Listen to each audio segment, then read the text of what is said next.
Hello students, welcome again to my channel study simply by Prateek sir. तो बच्चों, जैसा कि हम लोग कर रहे हैं मैथ्स की रिवीजन, आज हम लोग स्टार्ट करने वाले हैं मैथ्स का 9th क्लास का प्रैक्टिस टेस्ट 3। तो जितने मेरे 9th क्लास के स्टूडेंट आए, होप आप लोगों ने मेरा प्रैक्टिस टेस्ट 1 और 2 जो कि चैप्टर 1 और 2 के ऊपर था वो हमने कवर कर लिया था। तो आपने वो देखा है और प्रैक्टिस कर लिया है। आज हम लोग स्टार्ट करेंगे प्रैक्टिस टेस्ट 3। तो सबसे पहले अब ये प्रैक्टिस टेस्ट 3 कौन कौन से चैप्टर को इंक्लूड करने वाला है ये देखते हैं। तो देखो, ये जो प्रैक्टिस टेस्ट 3 है इसमें हमारे 4 चैप्टर रिवाइज होने वाले हैं। वो चैप्टर है 1 और 2। 1 और 2 आप ऑलरेडी रिवाइज कर चुके हो, ये फिर से आएंगे, which is number system and polynomial. और अब 2 नए चैप्टर इसमें ऐड हुए, 3 which is your coordinate geometry and 6 geometry का chapter lines and angle.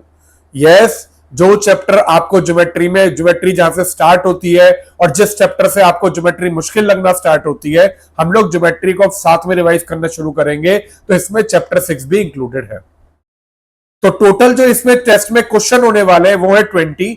1 to 6 question आपके 1 मार्क के होंगे, 7 to 9 2 मार्क्स के, 10 to 14 3 मार्क्स के और 16 to 20 4 मार्क्स के। तो आई होप ये 20 क्वेश्चन में आपके हम ये 4 चैप्टर जितने नए कॉन्सेप्ट कवर कर पाएंगे और जो जो चीजें रिवाइज कर पाएंगे वो करेंगे। हो सकता है कुछ पीछे के रिवाइज हो, 1 और 2 के कुछ पीछे के कॉन्सेप्ट रिवाइज होंगे और 3 और 6 हम लोग अब नया रिवीजन स्टार्ट करेंगे। तो चलो स्टार्ट करते हैं क्वेश्चन 1 से। तो आप देखिए क्वेश्चन 1 में मुझे दिया है P of x is equal to x square minus 2√2x plus 1। हमें वैल्यू निकालनी पी 2√2 की।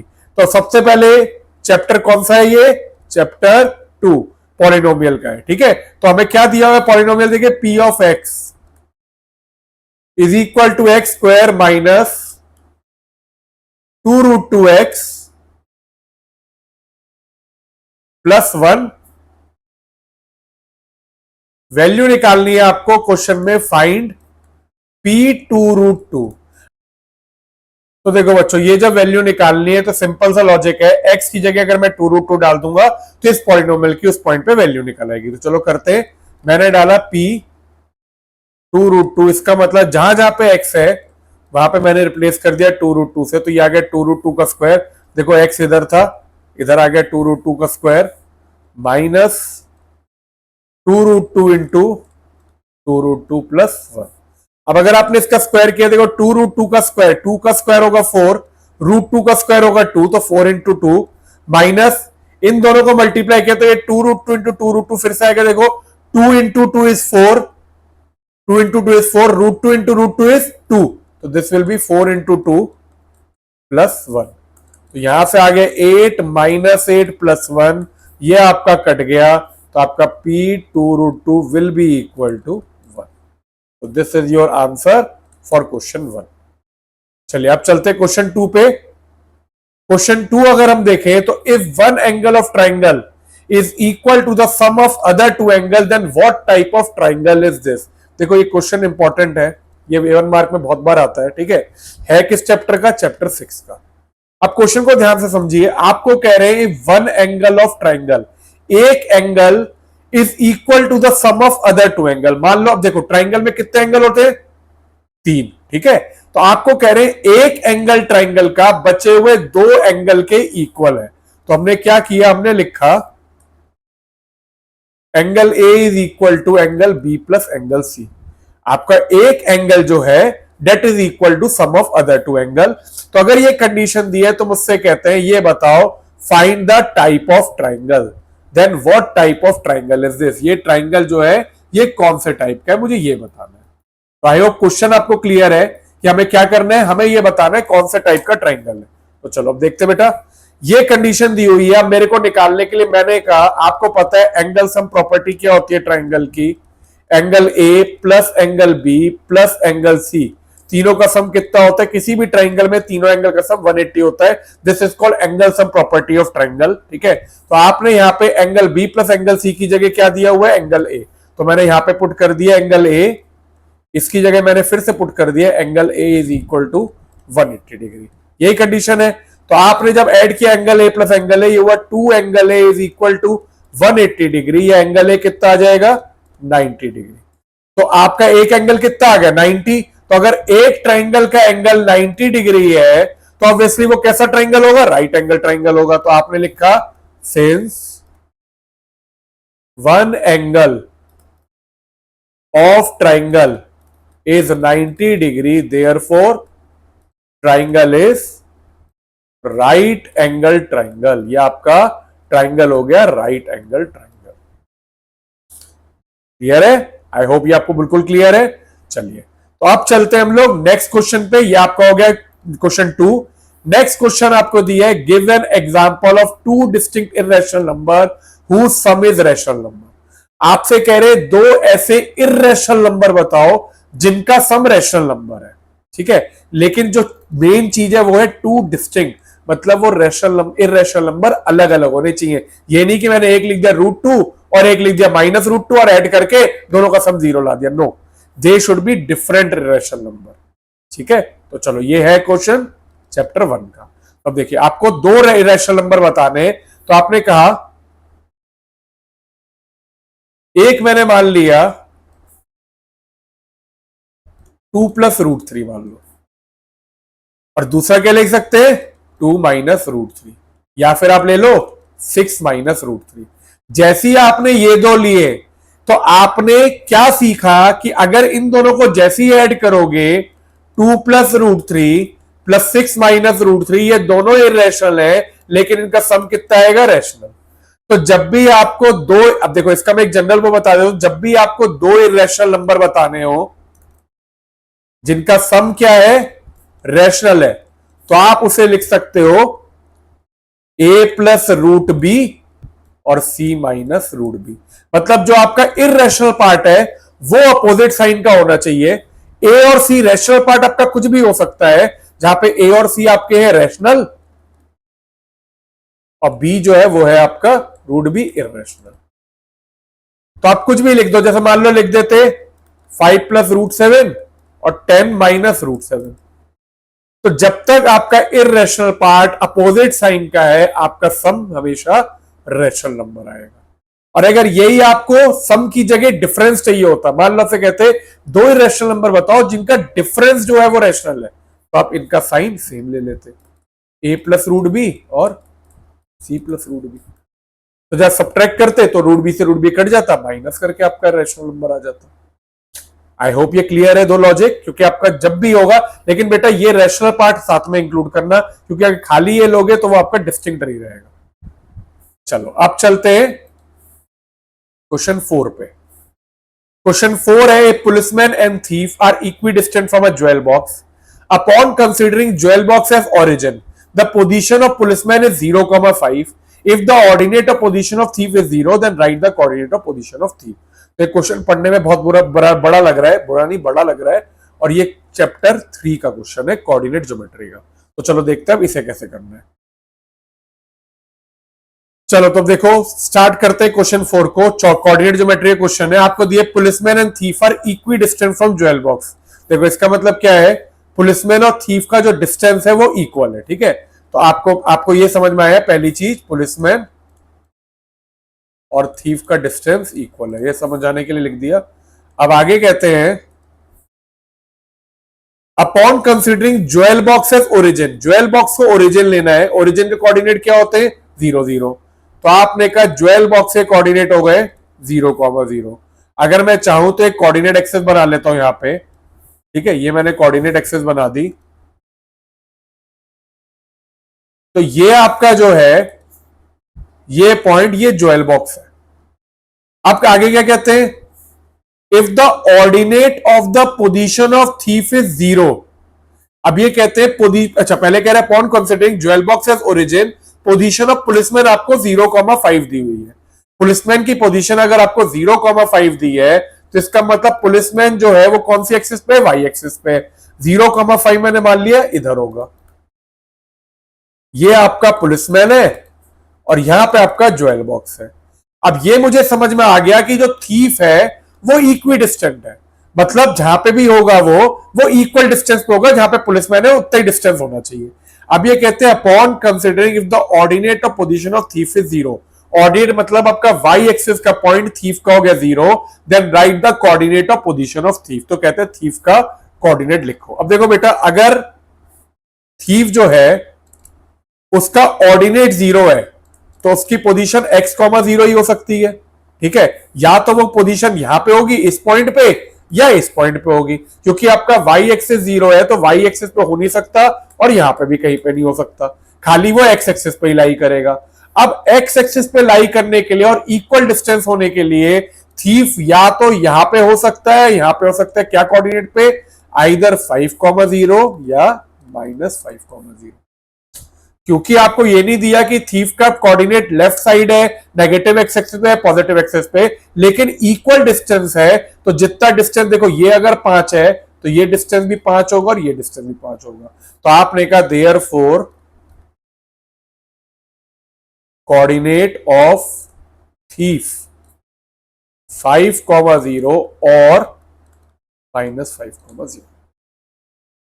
तो दिस इज योर आंसर। आप डायरेक्टली भी लिख सकते थे, मैंने समझाने के लिए इतना टाइम लिया, वरना क्वेश्चन डायरेक्टली भी हो जाता। चलिए अब चलते हैं नेक्स्ट क्वेश्चन पे, विच इज क्वेश्चन 5। अब ये 4 क्वेश्चन हो गए, फिफ्थ करते हैं। फिफ्थ में मुझे दिया हुआ है find 2 rational and 2 irrational number between 1/7 and 2/7। ये आप बहुत बार कर चुके हैं पहले भी पेपरों में। आपको 2 रैशनल और 2 इररेशनल निकालने। पहले बात करते हैं रैशनल की। मुझे 2 निकालने, मैंने ऊपर नीचे 2 से ज्यादा, क्योंकि डिनोमिनेटर तो सेम है, मैंने 5 से मल्टीप्लाई कर दिया, ये आ गया 5/35 और 2/7 इंटू 5/5 क्या, ये आ गया 10/35। तो इसके बीच में जो 2 नंबर हुए वो है, मान लिया 7/35 और 9/35 लिख दिए। ये 2 नंबर हो गए आपके रैशनल। अब बात करते हैं इररेशनल की।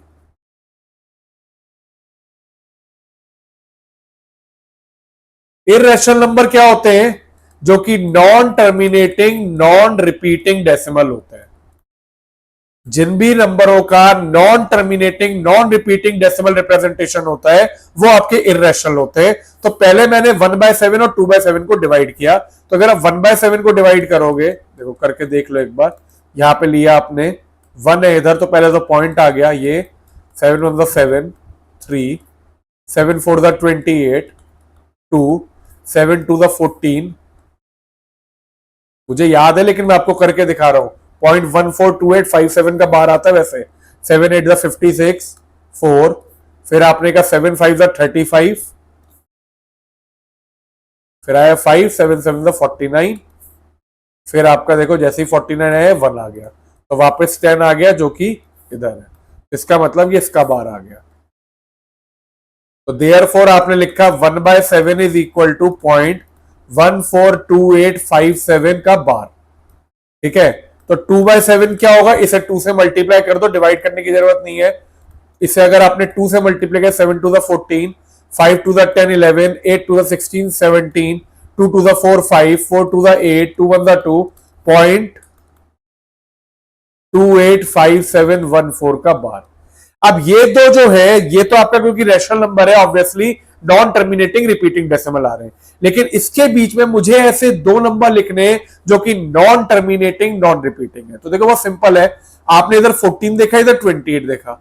आप अगर पूरा डिवाइड भी नहीं करते, जरूरी नहीं कि आप पूरा डिवाइड करता, आप इतना भी लिख के हमें लिखने कोई नॉन टर्मिनेटिंग नॉन रिपीटिंग। तो मैंने कहा 0.14 और 0.28 के बीच में एक नंबर आ सकता है 0.15639212 डॉट डॉट डॉट, हो रहा है ना नॉन टर्मिनेटिंग नॉन रिपीटिंग। ठीक है, और 0.1873925762 dot dot dot, these two are irrational number which are non terminating non repeating. तो this is your question 5, 1 mark का था। आपको इतना टाइम मैंने मेथड के करने के लिए दिखाया, नहीं तो आप फटाफट डिवाइड करके भी इसको लिख सकते हैं। ये मत कहिए क्वेश्चन लंबा है, मैं आपको समझा रहा हूं इसलिए लंबा लग रहा है। ठीक है, नेक्स्ट क्वेश्चन 6। क्वेश्चन 6 जो है, in the figure POS is a straight line. ये एक स्ट्रेट लाइन दी है, हमसे कहते हैं फाइंड द मेजर ऑफ क्यूओआर। तो देखो अब ये मैं फिगर बना रहा हूं, लेकिन वैसे आपको समझ में आ गया होगा, ये चैप्टर 6 का क्वेश्चन है। जब भी आपको ये स्ट्रेट लाइन दी है, मतलब मुझे एक लीनियर पेयर का कॉन्सेप्ट यूज करना है। तो पहले फिगर बना लेते हैं। मुझे दिया हुआ है पीओएस, ये आपको एक स्ट्रेट लाइन दी हुई है और आपको उधर एक क्यूओआर एक एंगल दिया है। तो आपने यहां से एक लाइन ऐसे बना दी, एक लाइन ऐसे बना दी। This is Q, this is R. आपको क्वेश्चन में दिए हुए एंगल 60, 5x माइनस 20 और 40।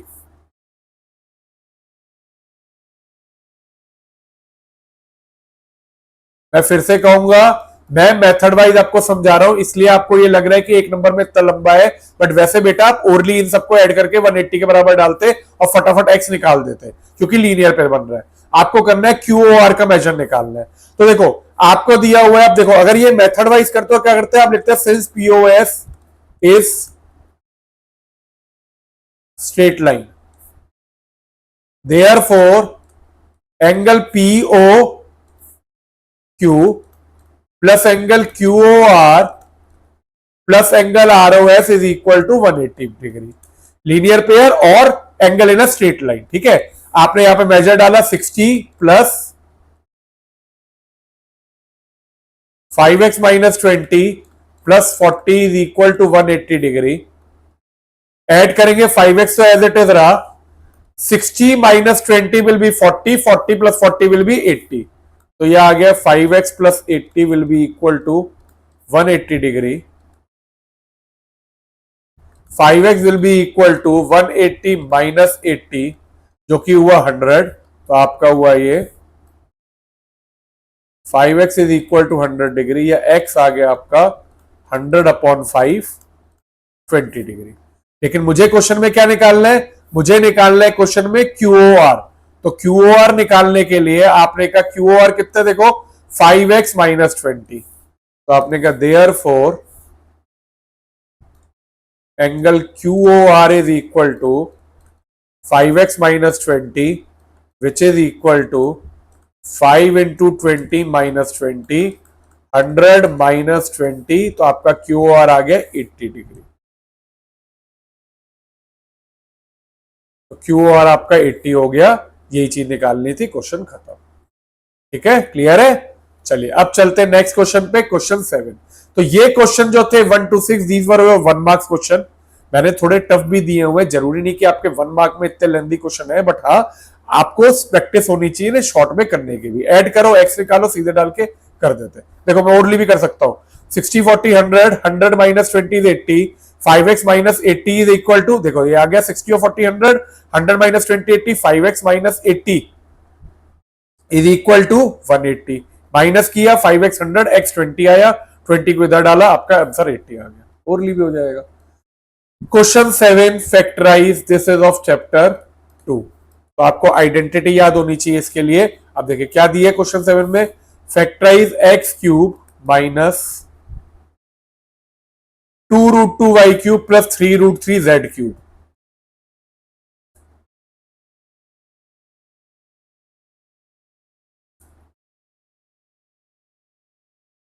Plus 3√6xyz।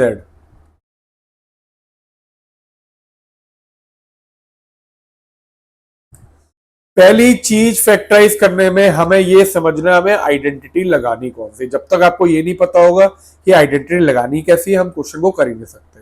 देखो पहला हिंट, अगर ये 3 क्यूब दिए हुए हैं तो 3 क्यूब की आइडेंटिटी खाली एक ही होती है मेरे पास, x cube plus y cube plus z cube minus 3xyz is equal to, पहले में आता है x plus Y plus z, अगले में x square plus y square plus z square minus x y minus y z minus z x.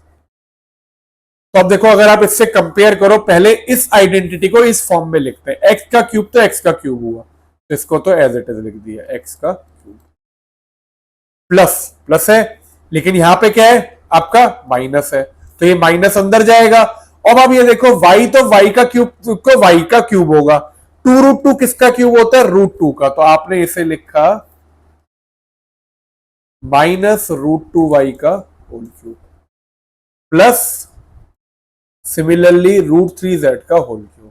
देखो x cube plus y cube में आपका हुआ, क्योंकि ये आपका प्लस था, प्लस बाहर अंदर इस माइनस को ले गए, 2√2 जो होता है वो √2 का क्यूब होता है, y इधर लिख दिया पूरे का होल ब्रैकेट क्यूब, देन 3√3 आपका √3 का क्यूब होता है, z का whole cube minus 3xyz minus 3x, यही रहा।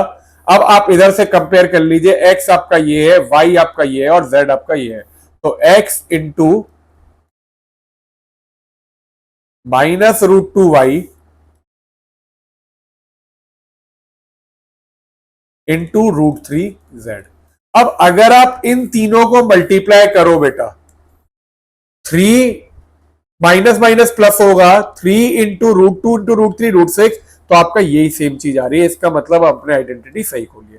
जब आप इस फॉर्म में इसको ले आए, इस क्वेश्चन को इस फॉर्म में ले आए, अब आपको समझ में आ गया कि आपका जो x है, आप चाहो तो इधर लिख सकते हो, नाउ x तो x ही हुआ, y आपका हुआ -√2y और z हुआ √3z। कंपेयर करके आपने सीधे आइडेंटिटी लगाई, therefore x plus Y plus z, तो x -√2y प्लस √3z, अगले में x square plus y square, मतलब इसका square,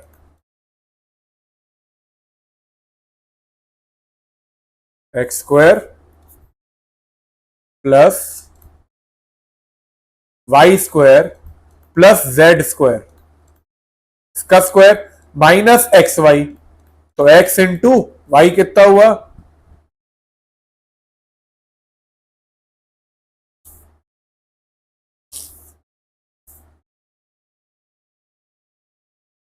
-xy -yz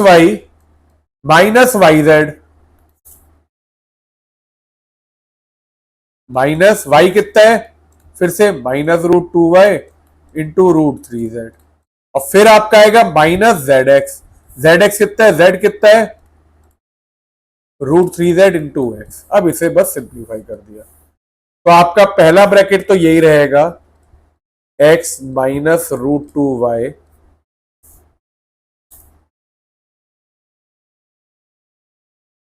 plus √3z,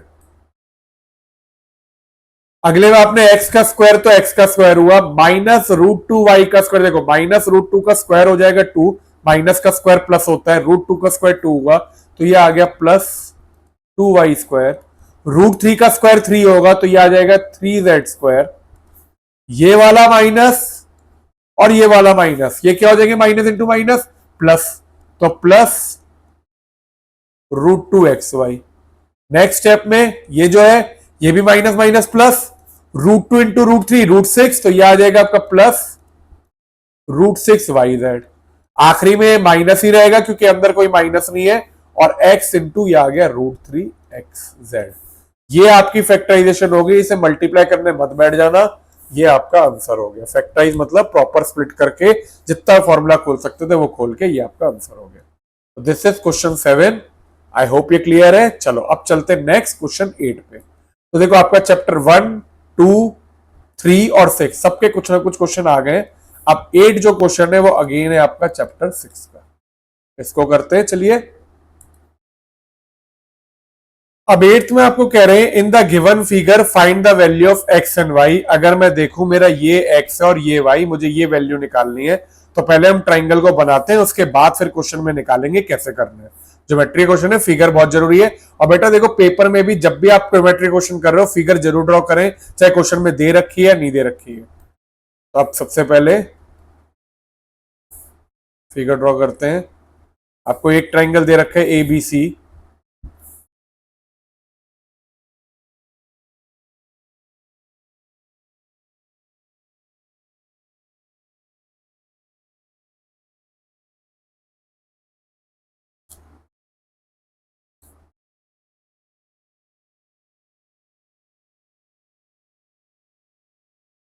जो आपको एक ट्राइंगल दे रखा है ABC, और फिर नीचे आपको एक ट्राइंगल इधर से ज्वाइन कर रखा है D।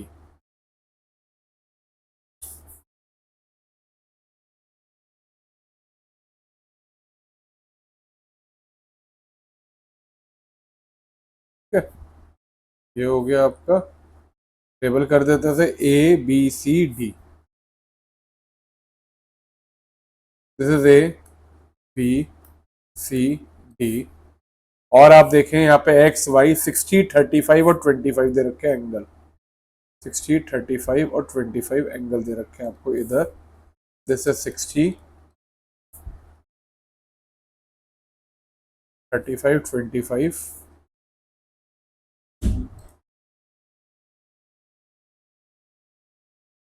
और यहाँ पे आपको एक्स और वाई निकालने जो कि इधर दे रखे हैं। दिस इज योर एक्स और ये आपका वाई है, मुझे ये दोनों निकालने हैं। अब देखो बेटा, कोई भी क्वेश्चन करने से पहले हमें यह समझना पड़ता है कि ज्योमेट्री में एक क्वेश्चन करने के बहुत सारे तरीके होते हैं। हो सकता है आप जिस तरीके से सीखो और जिस तरीके से मैं करूं वो अलग अलग हो, तो हर एक तरीका एक्सेप्टेबल है। बट मैं ये कोशिश करूंगा आपको शॉर्टेस्ट पॉसिबल तरीके से क्वेश्चन करवा सकूं। देखो, सबसे पहली आसान चीज ये है, आपको ये दिया हुआ है, आपको वाई निकालना है। अगर आपको ये एंगल पता चल जाए तो आप वाई निकाल सकते हो बाय एंगल सम प्रॉपर्टी, और लीनियर पेयर से एक्स निकाल सकते हो। ये तो मैंने अपने दिमाग में सोचा, ठीक है। अब क्वेश्चन आता है ये कैसे निकालना है। पहला ऑप्शन जो लंबा है, ये दिया हुआ है, ये दिया हुआ है, आप ये एंगल निकालिए एंगल सम प्रॉपर्टी से, 180 से माइनस करके ये निकाल दीजिए, ठीक है। लेकिन दूसरा ऑप्शन क्या है, मैंने लिया इसे एंगल 1, आपने कहा angle 1 is equal to angle C A B plus angle A B C. देखो, ये एंगल जो है एंगल 1, ये इन दोनों का सम होगा। क्यों? एक्सटीरियर एंगल प्रॉपर्टी, आपकी एक्सटीरियर एंगल प्रॉपर्टी से ये आपका एंगल इन दोनों का सम होगा। बिकॉज एक्सटीरियर एंगल, ये एक ट्राइंगल है, देखो ये आपका एक ट्राइंगल है जिसमें ये एक्सटीरियर एंगल है एबीसी का, ये exterior angle is equal to sum of interior opposite angle.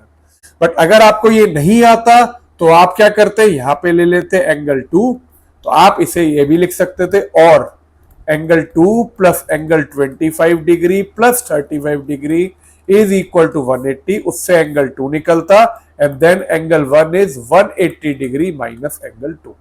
आप ये भी चीज इसमें कर सकते थे अगर आपको एक्सटीरियर एंगल प्रॉपर्टी नहीं आती तो। अब हमने यहां पे निकाला है एंगल 1 सीधे हो गया मेरा 25 degree plus 35 degree, this will be equal to 60 degree. तो मेरा एंगल 1 सीधे 60 आ गया। अब आपने कहा इन ट्राइंगल, ये पॉइंट ले लो आप, इस पॉइंट को ले लेते हैं हम ई। तो इन ट्राइंगल डीसीई, हमेशा ट्राइंगल मेंशन करते हैं जिसमें हम प्रॉपर्टी लगाने जा रहे हैं। तो डीसीई में angle 1 plus angle Y plus angle EDC is equal to 180, या मैंने लिख दिया angle 1 plus angle Y plus angle EDC is equal to 180 degree. Angle 1 कितना है? 60। एंगल वाई निकालना है, ये वाला एंगल भी कितना है? 60। तो अगर बेटा दो एंगल 60 है, आप वैसे भी बता सकते थे कि ये एक इक्विलेटरल ट्राइंगल होगा जिसमें मेरा तीसरा एंगल जो है एंगल वाई भी आ जाएगा 60 डिग्री। तो मेरा एंगल वाई जो है ये आपका कैलकुलेट करके 60 डिग्री आ गया, तो ये निकल गया। और अगर आप लीनियर पेयर ले, angle x plus angle Y is 180, angle on a straight line, तो एंगल एक्स आपका सीधे 120 डिग्री आ जाएगा, जो कि आपको निकालना था। आपने कहा angle x plus angle Y is equal to 180 degree linear pair, तो angle x is equal to 180 minus 60 degree, angle x is equal to 120 degree. तो ये आपका एंगल एक्स हो गया 120, एंगल वाई हो गया 60, और ये क्वेश्चन हो गया खत्म। और आई होप आपको आ गया हो समझ, ठीक है। चलो अब चलते नेक्स्ट क्वेश्चन 9 पे। 9 देखो, थोड़ा डिफरेंट क्वेश्चन है ये चैप्टर 1 का, पर आपने शायद ऐसा क्वेश्चन अभी तक नहीं किया होगा, तो आप इसे इंपॉर्टेंट भी मान सकते हो। Find the simplest rationalising factor of the following. ये कह रहे हैं सबसे सिंपल रेशनलाइजिंग फैक्टर बनाओ। रेशनलाइजिंग फैक्टर क्या होता है? ऐसा फैक्टर जिससे कि रूट हट जाए। पहला निकाल के बताता हूं, जैसे पहले में मुझे दिया हुआ है √32। अब देखो, सिंपलेस्ट का मतलब समझिए, √32 को रूट हटाने के लिए आप √32 से मल्टीप्लाई कर सकते हो, बट वो सिंपलेस्ट नहीं होगा। सिंपलेस्ट निकालने के लिए पहले मैंने सिंप्लीफाई किया, तो मैंने लिखा 5 बार ये 2 होता है, तो 2 के ये बाहर निकाले, तो देखो क्योंकि स्क्वायर रूट है एक, ये 2 2 बाहर आएंगे, तो आपका ये सिंप्लीफाई करके आ जाएगा 4√2। तो आपने कहा रेशनलाइजिंग फैक्टर जो है आपका, अब 4√2 को अगर आप किससे मल्टीप्लाई करो कि आपका रूट हट जाए, वो है √2। तो रेशनलाइजिंग फैक्टर हुआ √2। ये आपका आंसर हो गया। तो हमेशा जब भी आपको सिंपलेस्ट रेशनलाइजिंग फैक्टर निकालना है, आप पहले सिंप्लीफाई करिए। अब सबसे छोटा नंबर जिससे कि आपका रूट हट सके, डेट इज √2। तो आपने √2 को आंसर लिख दिया। अब चलते सेकंड पे। सेकंड में देखो, आपको सेकंड पार्ट में दिया हुआ है √5 + 3। तो √5 + 3 का सीधे सीधे रेशनलाइजिंग फैक्टर क्या होगा? √5 - क्योंकि जब भी ये प्लस में इसका कॉन्जुगेट लेके आपका रेशनलाइजिंग फैक्टर निकल जाएगा। थर्ड पार्ट में दिया है 2√3 - 5। 2√3 - 5, तो इसका आप बता सकते हैं कॉन्जुगेट अगेन, क्योंकि सिंप्लीफाइड तो आई 2√3 + 5, ये हो गया रेशनलाइजिंग फैक्टर। लास्ट अब आपको दिया हुआ है फोर्थ पार्ट 3√7। तो 3√7 में देखते ही बता सकता हूं, क्योंकि प्लस माइनस का साइन नहीं है तो कॉन्जुगेट तो नहीं लेंगे। 3√7 का हम लोग मल्टीप्लाई करेंगे √7 से। √7 आपका हुआ रेशनलाइजिंग फैक्टर। आप चाहो तो इसे मल्टीप्लाई करके दिखा भी सकते थे। 3√7 × √7 आपका 21 हो जाएगा। ऐसे इसमें भी हो जाता है, पर हमें जरूरत नहीं है। हमें सिंपलेस्ट रेशनलाइजिंग फैक्टर निकालने थे, वो मैंने ये निकाल दिए। तो this was your answer 9। Now let us move to, ये आपके खत्म होते हैं 2 मार्कर क्वेश्चन। ये तीनों 2 मार्क्स के क्वेश्चन थे। अब हम लोग चलते हैं section C, which is 10 to 14 question 3 marks के। तो अब ये धीरे धीरे लंबा होता जाएगा हमारे क्वेश्चन। देखो 10th क्वेश्चन जो है ये आपको दिया हुआ है चैप्टर 2 लॉन्ग डिवीजन मेथड। क्या दिया हुआ है आपको? देखो, divide 3/4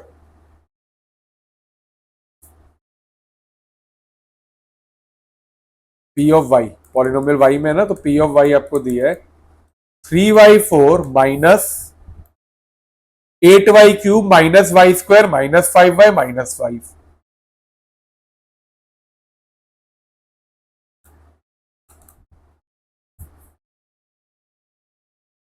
8y³ - y² - 5y - 5। 8y³ - y², ये तो आपको दिया P of y। डिवाइड किससे करना है, उसे Q of y ले लेते हैं। वो आपको दिया हुआ है y - 3। तो कहते हैं इसे डिवाइड करो, find the quotient and the remainder. मुझे क्वोशिएंट और रिमाइंडर निकालने हैं। ठीक है, ये डिवाइड करके क्वोशिएंट आपको पता है, जो आपका मतलब आंसर आ रहा है, और जो भी बचेगा वो रिमाइंडर हो जाएगा। तो चलो डिवाइड करते हैं और निकाल देते, ज्यादा बड़ी चीज नहीं है इसमें।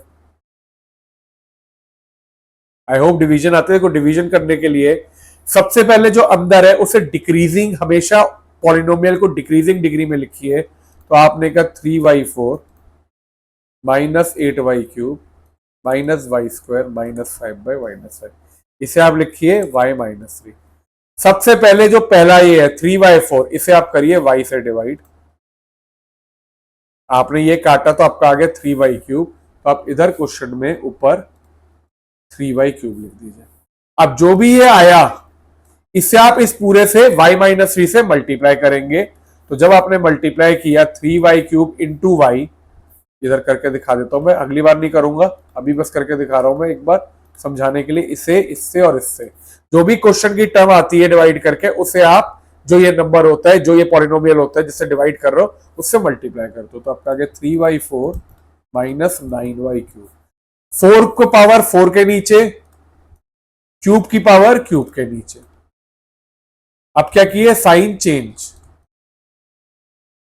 ये कट गया, ये आपका आएगा -8 + 9 इज +1।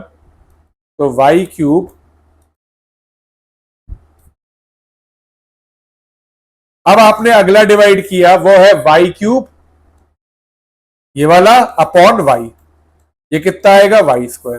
तो साइन भी प्लस का आएगा, तो आपने लिख दिया +y²। मल्टीप्लाई करोगे y² into Y will B y³। इधर मल्टीप्लाई करेंगे तो -3y²। अगेन फिर से साइन चेंज किया, माइनस प्लस, ये कट जाएगा, -y² + 3y²। देखो y² तो सेम है, -1 + 3 विल बी 2y² - 5y - 5। अब फिर आपका आ गया 2y² और इधर है y, डिवाइड किया तो आपका आएगा 2y। तो यहां पे मैंने लिख दिया फिर से +2y। 2y को इससे मल्टीप्लाई किया तो 2y into Y will be 2y² - 6y। Again divide minus plus, ये कट गया, दिस विल बी y -5। अब आपने y से y को डिवाइड किया, 1 आ गया, मल्टीप्लाई किया तो आपका आंसर आएगा y -3। Sign change again, minus plus, तो आखिरी में आपका ये आ गया -2। तो आपने कहा क्वेश्चन जो है वो आपका होगा ये 3y³ plus y² plus 2y plus 1, और रिमाइंडर आपका होगा -2। तो आपने लिख दिया इधर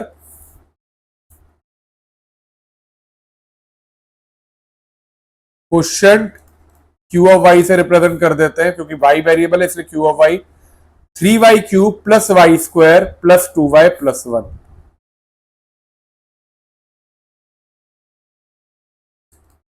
और remainder r of y will be equal to -2। तो ये आपका क्वेश्चन तो रिमाइंडर आ गया। अगर आपको बाई चांस चेक करने को दिया होता तो आप क्या करते, this into this,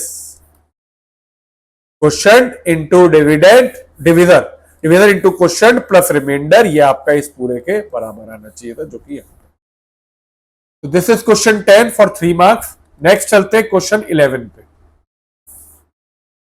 question 11, in the given figure, तो ये आपका किसका हुआ, चैप्टर 6 का। फिगर दी हुई है, side Q R of triangle P Q R, ये एक ट्राइंगल पी क्यू आर दिया हुआ है। Side Q R of triangle P Q R have been produce to S, ये आपने एस तक प्रोड्यूस कर दी है। अब ये कहते हैं if angle P, angle Q और एंगल आर 3:2:1 की रेशो में R T is perpendicular to P R, ये आपका आर टी है, ये आपका पी आर के परपेंडिकुलर, मतलब ये 90 डिग्री है।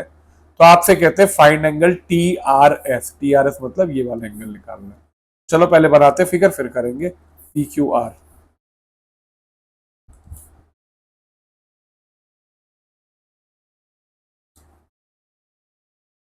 लेबल कर दो पहले पी क्यू आर।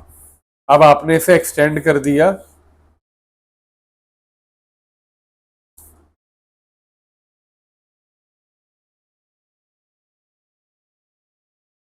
एस तक एक्सटेंड कर दिया इस लाइन को।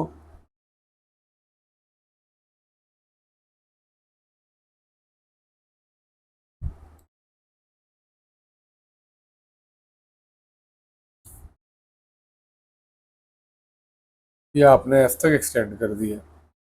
अब आपसे कह रहे हैं और आर टी जो है वो आपके इसके परपेंडिकुलर है, तो एक लाइन बना लेते हैं जो कि इसके परपेंडिकुलर होगी।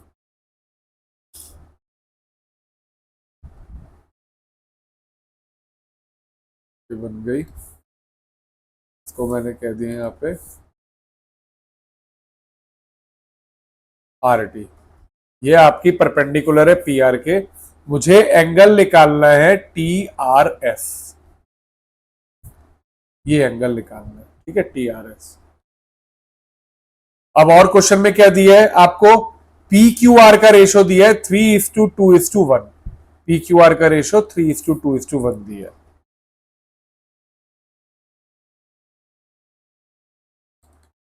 तो सबसे पहले तो आपने मान देखो, जब भी रेशो दिया आपने कहा let angle P is equal to 3x, angle Q is equal to 2x, और angle R is equal to x।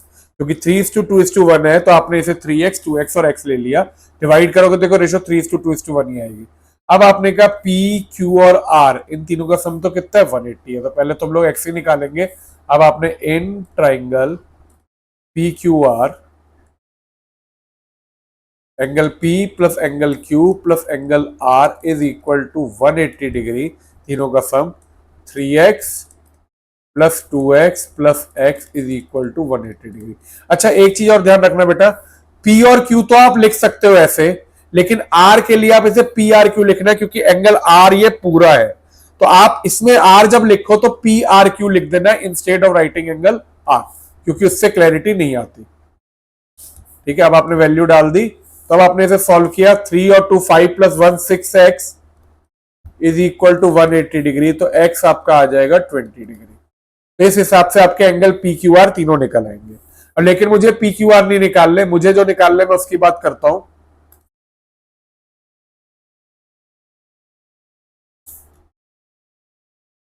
मुझे निकालना है टी आर एस, और आपको ये वाला एंगल जो है वो 90 दिया हुआ है, ये एंगल मिल गया। अब देखो this plus this plus this, ये तीनों क्या हो गया सब 180 डिग्री। तब आपने लिखा now angle P R Q, P R Q मतलब ये वाला angle, plus angle P R T, ये वाला एंगल होगा P R T,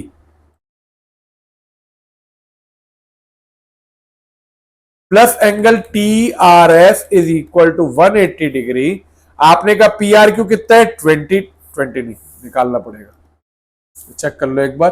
P R Q कितना था एक्स, तो 20 होगा, तो आपका 20 degree plus 90 degree plus angle T R S is equal to 180 degree. 90 और 20 कितना हुआ 110।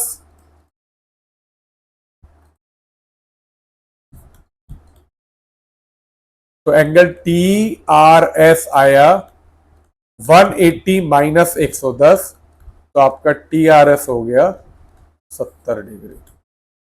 This is your answer for question 11। Simple था, क्लियर है। चलिए अब चलते हैं नेक्स्ट क्वेश्चन 12 पे। क्वेश्चन 12 बेटा इज वेरी इंपॉर्टेंट, ये चैप्टर 1 का क्वेश्चन है और ये बहुत अच्छा क्वेश्चन है, ठीक है। आप इसे ध्यान से प्रैक्टिस कर सकते हैं। तो आपको दिया हुआ है 12th एक्स की पावर ए अपॉन एक्स की पावर बी, ब्रैकेट में दिया हुआ है ए प्लस बी।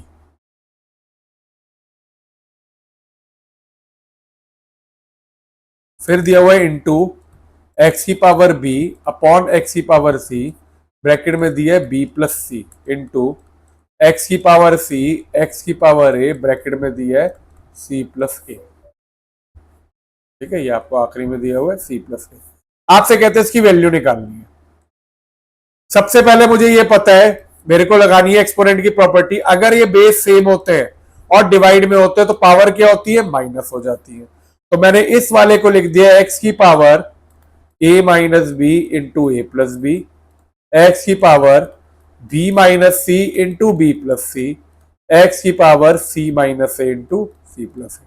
रूल लिखा गया M minus N base same थे, A minus B minus C minus A. Second rule जो लगेगा वो ये लगेगा, अगर आपकी पावर एक बेस पे दो ऐसे होती है तो ये मल्टीप्लाई हो जाती है। तो a minus B A plus b, यहां पे आपने कहा एक्स की power a square minus B square, x की power b square minus c square, x की power c square minus a square.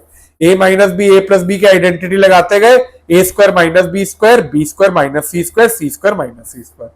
Third rule, जब आपके बेस सेम होते हैं ए की पावर एम इंटू ए की पावर एन और मल्टीप्लीकेशन में होते हैं, पावर क्या होती है ऐड हो जाती है। तो अब ये वाला रूल लगाया, तो देयरफॉर एक्स की पावर यहां से ऐड करी a square minus B square plus B square minus c square plus c square minus a square.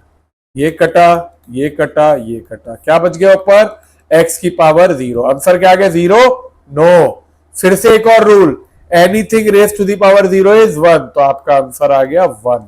This is your answer. तो आपके एक क्वेश्चन में 4 रूल लग गए, हर एक स्टेप के एक नंबर। जितने रूल लगाओगे प्रॉपरली लिखोगे उतने नंबर अच्छे से मिलेंगे। एक्सपोनेंट में रूल लिखना इज इंपॉर्टेंट, जिससे कि एग्जामिनर को पता हो आप क्या कर रहे हो और कैसे कर रहे हो। चलो अब चलते हैं नेक्स्ट क्वेश्चन पे, विच इज क्वेश्चन 13। देखिए अब 13 क्वेश्चन में आपको दिया है रिप्रेजेंट रूट 5 और नंबर लाइन या फिर सिंप्लीफाई है। तो ये दो क्वेश्चन दिए, मैं दोनों डिस्कस करूंगा। दोनों क्वेश्चन आपको पता है किस चैप्टर के? चैप्टर 1 के। ठीक है, तो ये चैप्टर 1 के ये दोनों क्वेश्चन। रूट 5 और नंबर लाइन, ये आपको शायद आता होगा। This is very simple representation, इसे मैं रिप्रेजेंट नहीं कर रहा हूं यहाँ पे। रूट 5 के लिए पहले नीचे 2 यूनिट बनाओ, देन 1 परपेंडिकुलर। मैंने पीछे 2 पेपरों में डिस्कस किया हुआ है, आप उससे देख सकते हैं। हम लोग अभी करते हैं सिंप्लीफाई रूट 72 प्लस रूट 100। तो चलो इसे करते हैं। कैसे सिंप्लीफाई किया जाता है ये समझने वाली बात है। मुझे ये दिया हुआ है, अब मुझे पता है ये स्क्वायर रूट है। स्क्वायर रूट में दो दो के पेयर में जो चीज रिपीट हो रही होती है उसे बाहर निकाल देते हैं। तो पहले हम 72 को प्राइम फैक्टराइज करते हैं। 72 कितना होगा 236 218 36 32, ये होगा। तो आपने कहा इसे मैं लिख सकता हूं 2 इंटू 2 इंटू 3 इंटू 3 इंटू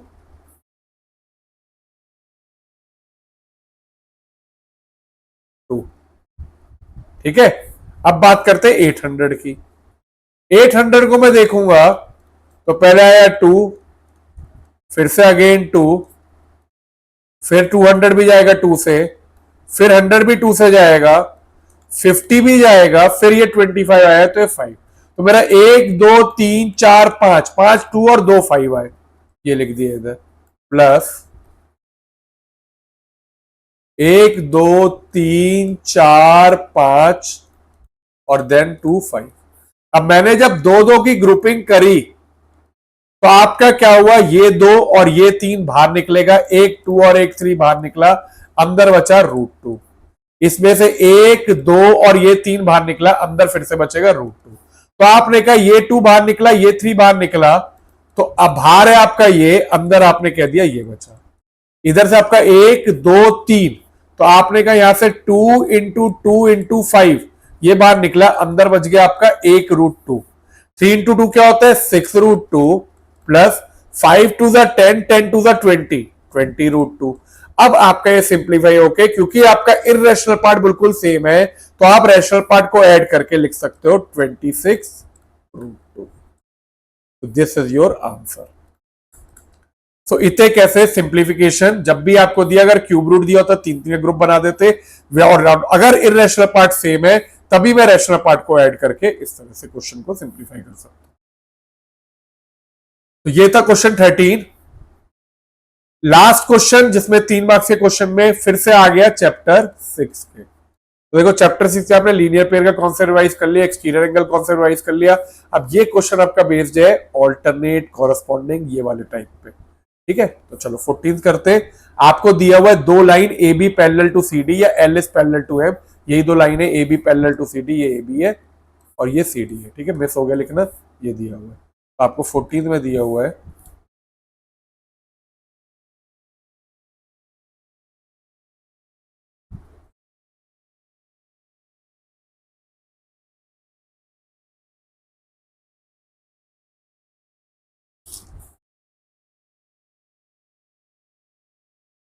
ये 2 लाइन पैरेलल दी हुई है, मान लो ए बी और ये सी डी है, ठीक है। अब आपके आपको कहते हैं ये एक लाइन जा रही है, ये आपके एंगल दिए 1 2 3 4 5 6 7 8, पहले इतना बना लेते हैं।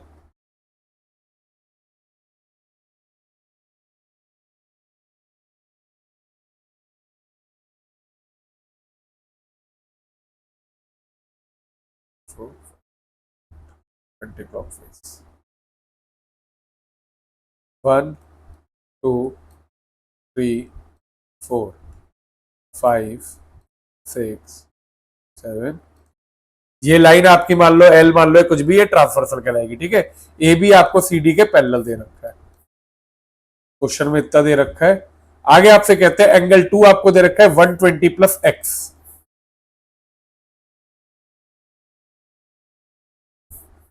और आपको एंगल 6 दे रखा है 6x।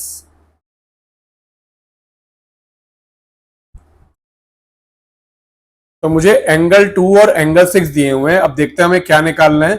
हमें निकालना है इस क्वेश्चन में, क्वेश्चन 14 में क्या कहते हैं, find the measure of remaining angle. तो जितने बचे हुए एंगल हैं मुझे वो सारे निकालने हैं। तो देखो अब इस क्वेश्चन को करते हैं। सबसे पहले अब देखिए, मुझे दिया हुआ है ए बी सी डी के पैरेलल दिया हुआ है, ठीक है। तो आपको पता है अगर 2 लाइन पैरेलल होती हैं तो आपके ऑल्टरनेट एंगल्स इक्वल होते हैं, कॉरस्पॉन्डिंग एंगल्स इक्वल होते हैं, और को इंटीरियर एंगल का सम 180 डिग्री होता है। ये 3 रूल होते हैं, ठीक है। तो मैंने अब देखा एंगल 2, देखो एंगल 2 जो है वो ये है आपका, और एंगल 6 ये है। अगर ये लाइन पैरेलल है तो एंगल 2 और एंगल 6 आपस में क्या होंगे, इक्वल होंगे। क्यों, कॉरस्पॉन्डिंग एंगल। तो सबसे पहले तो आपने लिखा since.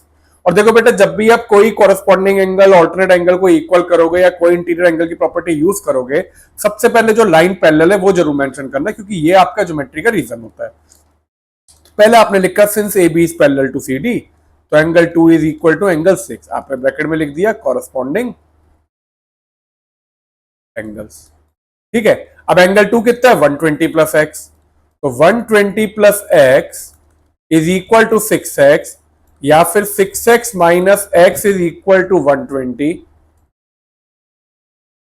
5x is equal to 120 है, x कितना हुआ आपका 120 upon 5 which will be 24 degree. तो आपकी x की वैल्यू 24 डिग्री आ गई। तो अब आप हम लोग सारे एंगल निकालते हैं। सबसे पहले मैंने कहा देयरफॉर एंगल 2 कितना है आपका 120 प्लस x, देयरफॉर ये कितना हो जाएगा 120 plus 24 which is 144 degree. Angle 6 कितना है आपका 6x, 6x ही दिया हुआ है ना, हाँ। तो आपने कहा this is equal to 6 into 24, तो ये भी आपका 144 डिग्री आएगा क्योंकि बराबर है। अब बचे हुए एंगल निकालते, देखो एंगल 2 और एंगल 4 बराबर होंगे, क्यों वर्टिकली अपोजिट एंगल। तो पहले मैंने कहा एंगल 2 और एंगल 4 बराबर हो गए आपके।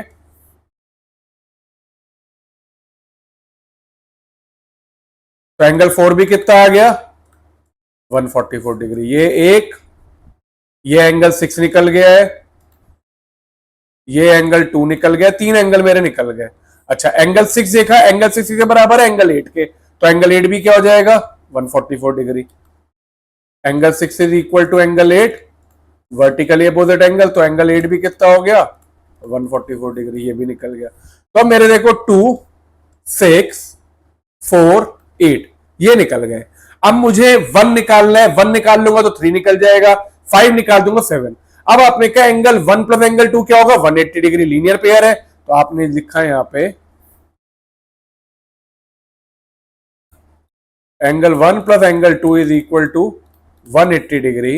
एंगल 1 नहीं पता, ये आपने 144 डिग्री डाला, is equal to 180 degree, linear pair. Linear pair I hope आप लोगों को पता है, जो भी एंगल आपके स्ट्रेट लाइन में लाई करते हैं डेट लीनियर पेयर, तो ये लीनियर पेयर हुआ। तो एंगल 1 आ जाएगा आपका 180 minus 144, angle 1 is equal to 36 degree. जैसे ही एंगल 1 आया तो आपका एंगल 3 बराबर हो गया, ठीक है। तो एंगल 3 आपने कहा angle 1 is equal to angle 3 equal to 36 degree, vertically opposite angle. अब एंगल 1 जो है वो एंगल 5 के बराबर है, corresponding angle. Angle 1 equals to angle 5 equals to 36 degree, corresponding angles.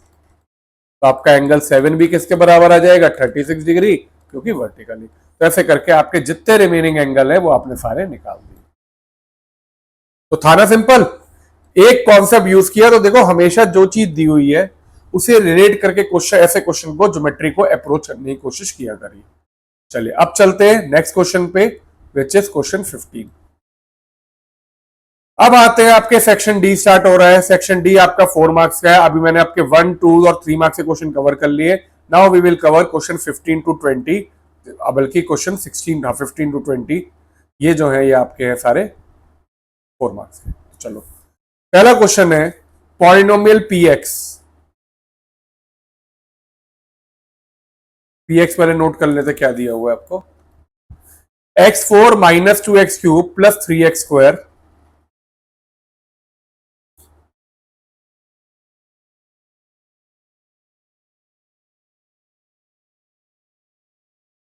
Minus ax plus 3a minus 7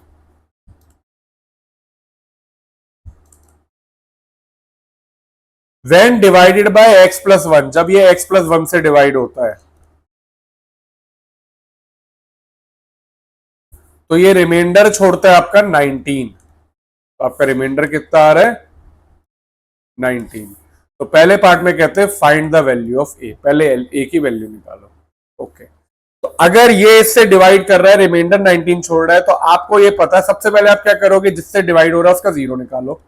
तो आपने सबसे पहले कहा x plus 1 is equal to 0, therefore x कितना आ गया -1 आ गया। इसका मतलब ये है अब x की जगह अगर आप -1 पुट कर रहे हो तो इस पूरे का जो आंसर है वो क्या आ रहा है 19 आ रहा है, क्योंकि ये फैक्टर नहीं है, ये रिमाइंडर छोड़ रहा है। तो आपने कहा बाय रिमाइंडर थ्योरम, आपने कहा जब रिमाइंडर थ्योरम के हिसाब से p of -1 is equal to 19, जब आप x की जगह -1 डाल रहे हो तो आपको 19 मिल रहा है। तो आपने कहा देयरफॉर x की जगह -1 डाल देते हैं, -1 to the power 4 2 -1 to the power 3 plus 3 -1 square minus a -1 plus 3a -7। p of -1 को मैंने डाला 19, -1 टू दी पावर 4 हुआ 1, -2 इंटू -1 का क्यूब भी क्या हुआ -1, +3 इंटू -1 का square 1, plus A plus 3a -7।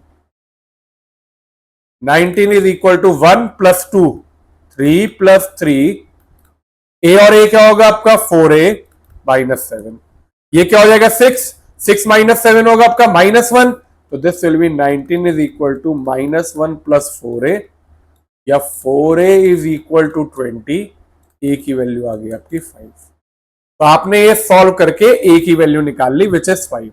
अब अभी क्वेश्चन खत्म नहीं हुआ, ये एक पार्ट हुआ। अब ये कहते हैं find the remainder when px is divided by x + 2। अब ये कहते हैं अगर इसी पॉलिनोमियल को सेम को मैंने x + 2 से डिवाइड किया तो क्या रिमाइंडर आएगा। तो अब की बार क्या करोगे, पहले a की वैल्यू डाल दो और फिर x + 2 से डिवाइड कर देते हैं।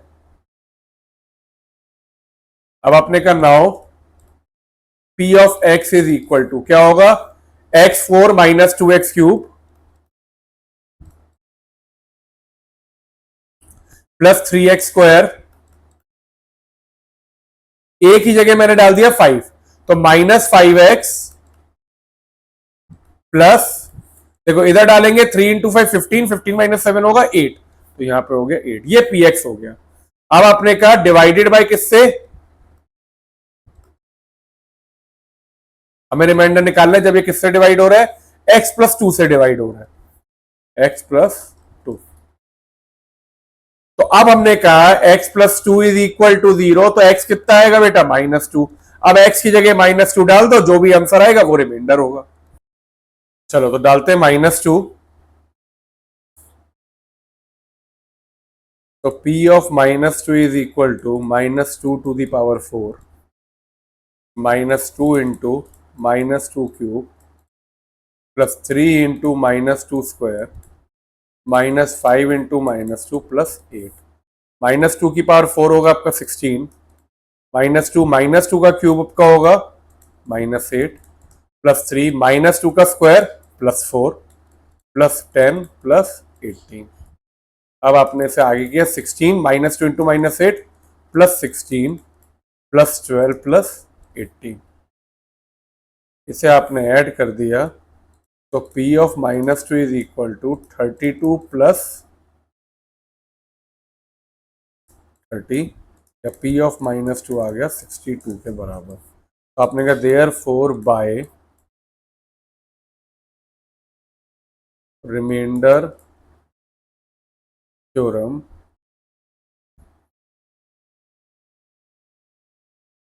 Reminder is 62। जब आपने कहा रिमाइंडर थ्योरम से जो रिमाइंडर आएगा वो कितना आ गया 62 आ गया, जब x + 2 को मैंने इस पॉलिनोमियल से डिवाइड किया। तो इसमें हमने दो कॉन्सेप्ट सीखे, रिमाइंडर थ्योरम का, और अगर रिमाइंडर दिया हुआ है तो रिमाइंडर थ्योरम आप ऊपर लिखते हो, अगर रिमाइंडर निकालना है तो आखिरी में आप रिमाइंडर थ्योरम को मेंशन करके रिमाइंडर निकाल देते हो। ठीक है, चलो अब चलते हैं नेक्स्ट क्वेश्चन पे, क्वेश्चन 16 में कह रहे हैं in the given figure x = y। पहले तो फिगर बना लेते, देखो ये फिगर दी है,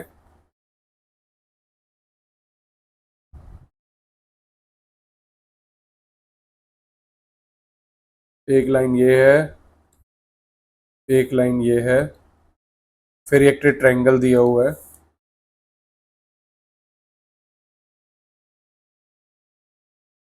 इस तरह से एक ट्रायंगल दे दिया है। आपको कहते हैं ये ABCD E और G, ABCD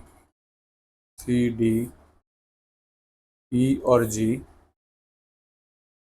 X ये दिया हुआ है A, और यहां पे P Y और Z,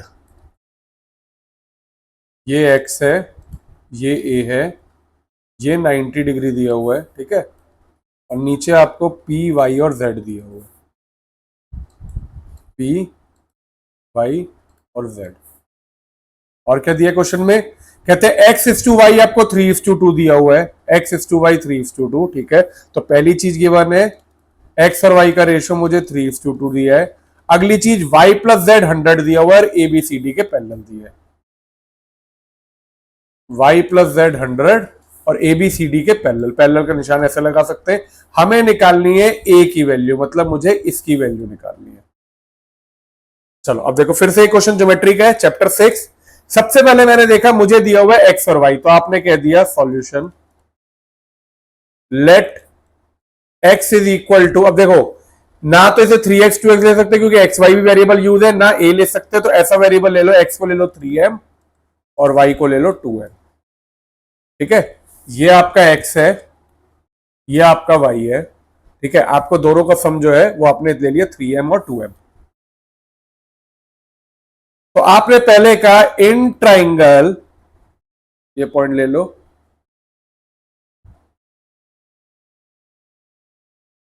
एफ ले लेते हैं, E F G, X plus Y plus angle E F G कितना होगा 90 डिग्री।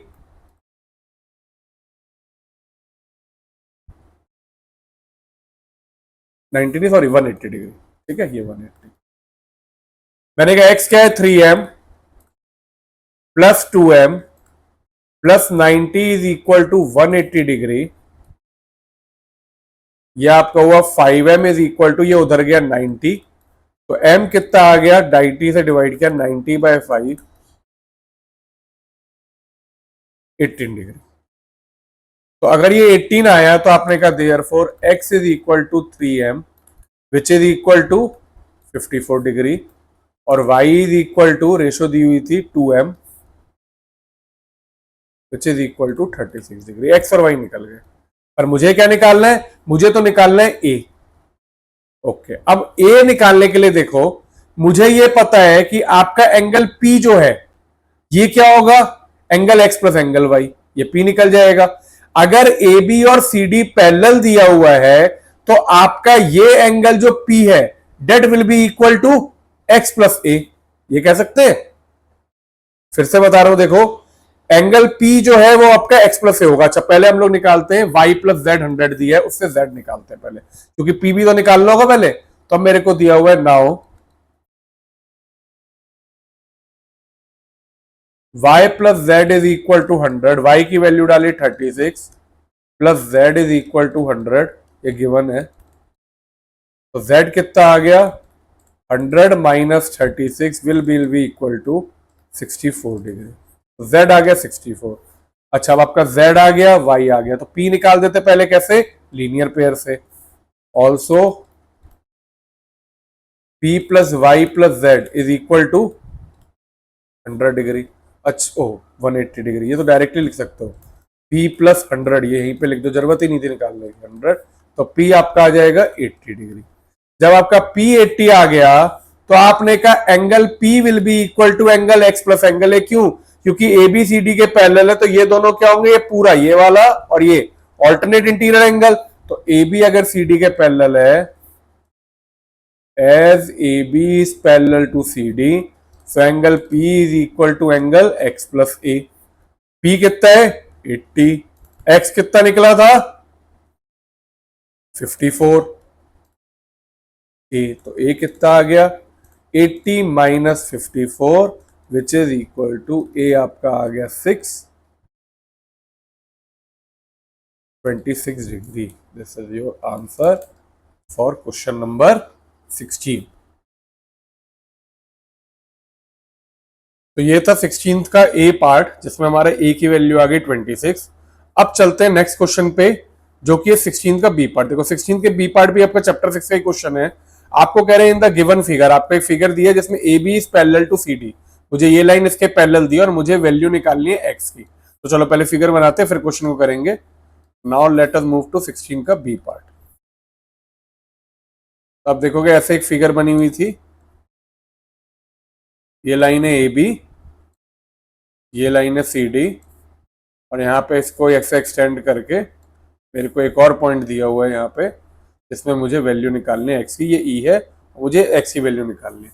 और अगर आप ध्यान से देखो तो ये 120 और 140 दो एंगल दिए हुए हैं, तो हमने यहाँ पे लिख दिया 120, यहाँ पे लिख दिया 140 और ये एक्स। देखो बेटा ऐसे क्वेश्चन बहुत आते हैं, तो ये क्वेश्चन, इस तरह के क्वेश्चन बहुत इंपॉर्टेंट है। अब अगर ध्यान से देखो तो आपको ए बी सी डी के पैरेलल दिया और मुझे जो एंगल निकालना है वो निकालना है एक्स। अब एक्स जो है ना तो इसके साथ है पूरा, ना इसके साथ है, तो लेकिन अगर आप ऐसे कोई लाइन हो तो आप देखोगे ये और ये कुछ पार्ट बन रहे हैं और ये कुछ पार्ट बन रहे हैं। तो मैंने सबसे पहले ऐसे क्वेश्चन में क्या करता हूं, मैंने कंस्ट्रक्शन करी, मैंने कंस्ट्रक्शन में लिखा draw M N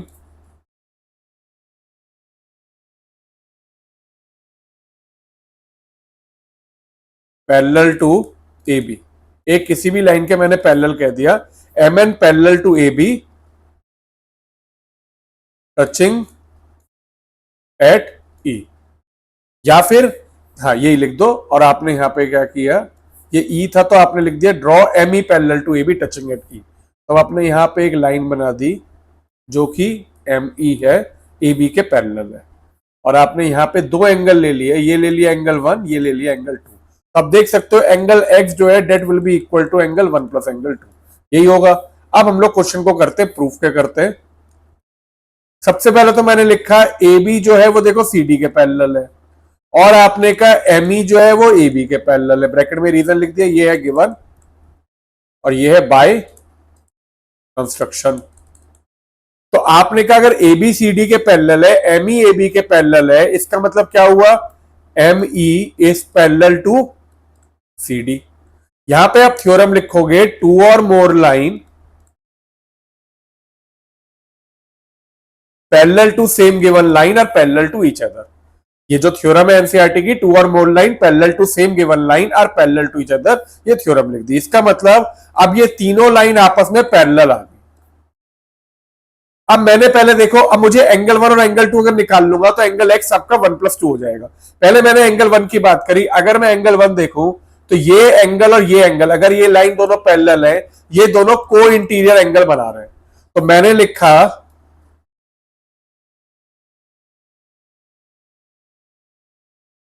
A B parallel to M E, therefore angle A B E plus angle 1 is equal to 180 degree. क्योंकि ये पैरेलल है तो आपने कहा A B E plus angle 1 जो है वो 180 डिग्री होगा। ब्रैकेट में मैंने लिख दिया को इंटीरियर एंगल्स या एंगल्स ऑन सेम ट्रांसवर्सल, ये भी लिखते हैं। ठीक है, तो अब ए बी आपका कितना है 120, तो आपने इधर सीधे लिखा 120 plus angle 1 is equal to 180। तो एंगल 1 कितना आया 180 माइनस 120, एंगल 1 मेरा आ गया 60 डिग्री। यह आपका एंगल 1 निकल गया। अब सिमिलरली अगर आप नीचे देखोगे तो आपका एंगल 2 और 140 ये भी सेम ऑब्जेक्ट से इसके बीच में लाई कर रहे हो एक साइड पे, तो एंगल होगा सेम ट्रांसवर्सल या को इंटीरियर एंगल। तो अब आपने कहा M E is parallel to C D. अगर एम ई सी डी के पैरेलल है तो आपने कहा M E D plus angle 2 is equal to 180 degree. MED कितना हुआ आपका 140 डिग्री दिया है, plus angle 2 is equal to 180। तो आपने इधर से एंगल 2 जो है ये आपका हो गया 180 minus 140 which is equal to 40 degree. तो अब एंगल 1 और एंगल 2 निकल गया, तो आपने सीधे लिखा नाउ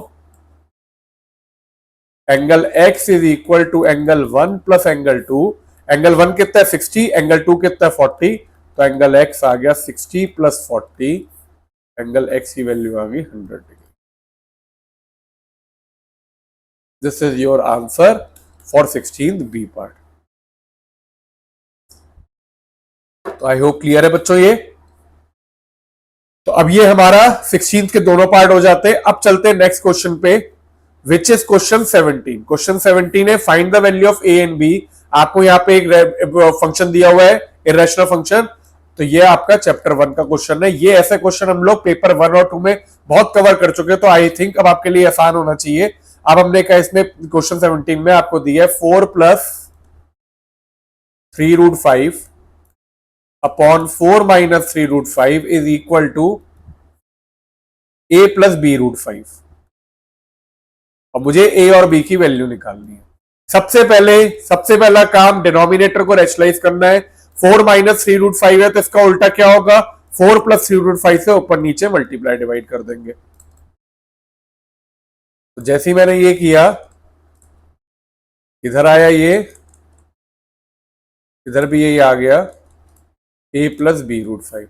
अब आपने ऊपर ए प्लस बी का देखो 2 बार आ रहा है तो ए प्लस बी का होल स्क्वायर लिख सकते हो, तो यहां पे तो आपने लिख दिया 4 + 3 √5 का होल स्क्वायर, और नीचे A minus B A plus B is A square minus B square, this is equal to A plus B root 5। अब ए प्लस बी का होल स्क्वायर, ऊपर फॉर्मूला क्या लगेगा, A square plus B square plus 2ab, तो आपने कहा 4 square plus 3 √5 का square plus 2 × 4 × 3 √5 upon नीचे आपने A square minus B square will be 16 minus 4 का स्क्वायर 16, 3 का स्क्वायर 9 और 5 का स्क्वायर √5 का स्क्वायर 5, तो ये होगा 45 आपका, is equal to A plus B root 5। यह आपने का 16 plus 9 into 5 45 plus 4 to the 8 8 3 the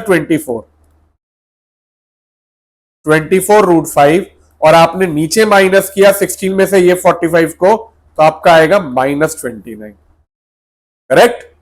यहां पे राइट हैंड साइड, तो जब तक सिंप्लीफाई नहीं होता राइट हैंड साइड ऐसे ही लिखते रहते हैं। 16 और 45 को ऐड करेंगे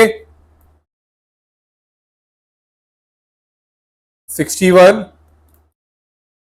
plus 24 √5 upon -25 is equal to A plus B root 5।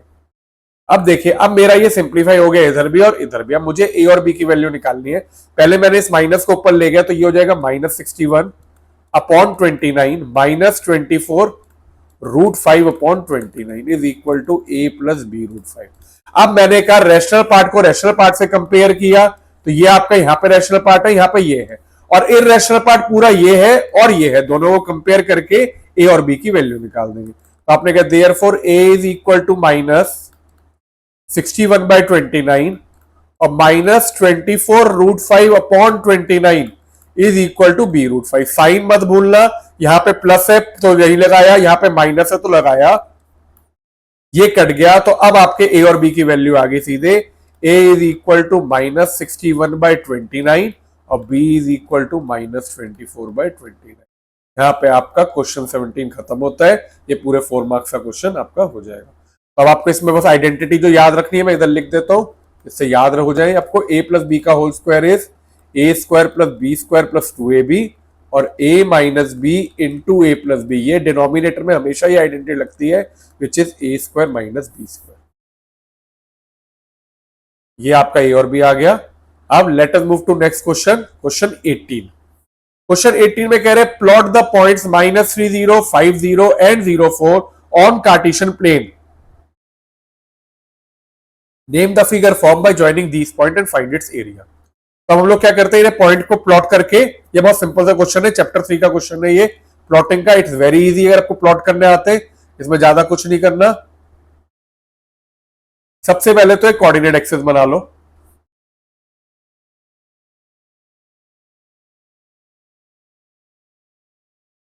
तो आपने एक लाइन ऐसे बनाई,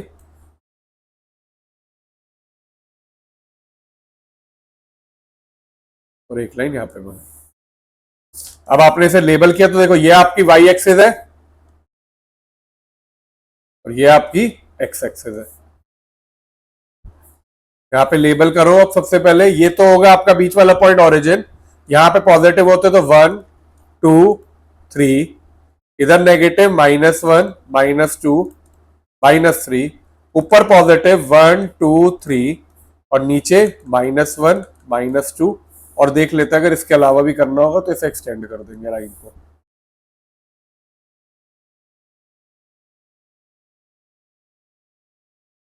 -3। अब क्वेश्चन में हमें पॉइंट दिए हुए हैं क्या क्या। पहला पॉइंट दिया है -30 50 04, तो लंबे पॉइंट चाहिए हमें, तो वापस एक बार करते हैं।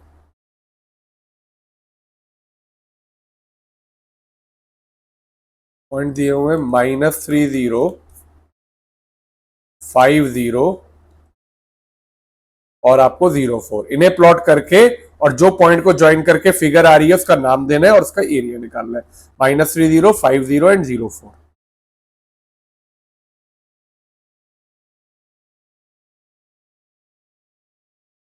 चलो, तो अब देखो -5,5,0 इसे और एक्सटेंड किया, ये हुआ 4, ये हुआ 5, तो एक पॉइंट तो आपका अंदाजा हुआ इधर। इसे लिख दिया 5,0, 5,0 एक्स एक्सेस पे 5, वाई एक्सेस पे 0। अगला है -3,0, -3,0 आपका यहां पे होगा, दिस इज -3,0। और दिस पॉइंट है 0,4, जो कि यहां पे थोड़ा और बड़ा होकर यहां पे जो पॉइंट है वाई एक्सिस पे ये 0,4 होगा। तो इसको अगर मैंने ज्वाइन किया तो आपका एक ये ज्वाइन किया आपने इधर,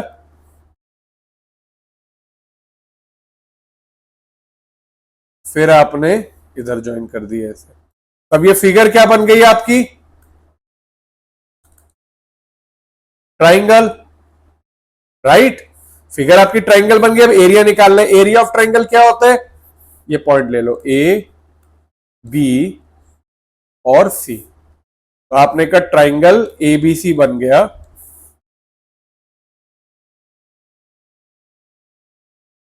और एरिया ऑफ ट्राइंगल एबीसी क्या होगा? Half base into height. अगर आप देखो आपका बेस होगा ये पूरा ए बी, और हाइट क्या होगी ये ऊपर वाली, ये सी, और ये आप ओ ले लो, तो ये सीओ हाइट होगी। अब ए बी अगर आप देखेंगे तो ए बी की लेंथ 3 इधर और 5 इधर, ये टोटल हो गया 8। और अगर आप हाइट देखोगे तो ये हो गई 4, तो आपका आ गया हाफ 8 इंटू 4। सिंप्लीफाई किया तो आपका आ जाएगा 16 स्क्वायर यूनिट्स, क्योंकि कोई यूनिट नहीं दी, आंसर आपका एरिया ऑफ ट्राइंगल ये। So this is your question 18। अब इस चैप्टर में, इस टेस्ट में दो क्वेश्चन बचते हैं, 19 और 20। अब स्टार्ट करते हैं क्वेश्चन 19।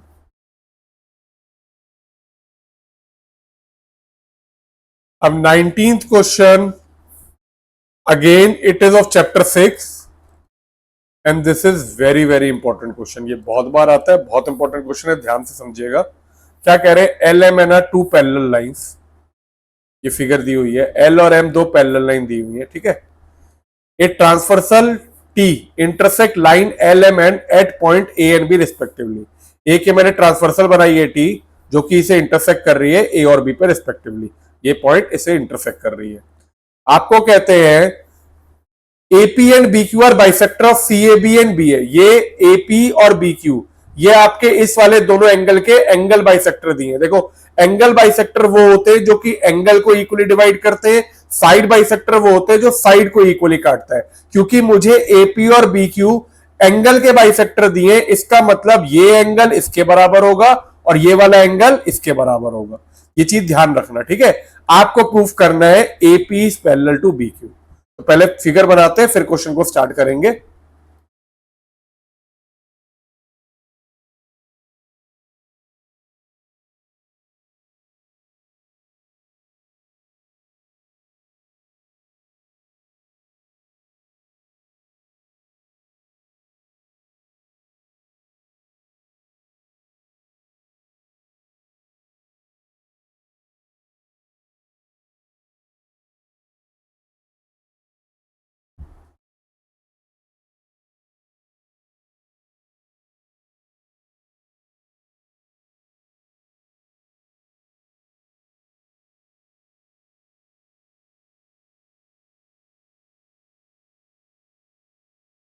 ये ऐसी कुछ फिगर है, अब लेबल करते हैं। देखिए, ये तो ट्रांसवर्सल है टी, आपको दी हुई है। ये आपका पॉइंट जिसपे वो इंटरसेक्ट कर रही थी, it was A and B. ये आपको सी डी ई एफ के पैरेलल या एल और एम पैरेलल दिए हैं, एल और एम पैरेलल दिए हुए हैं इधर।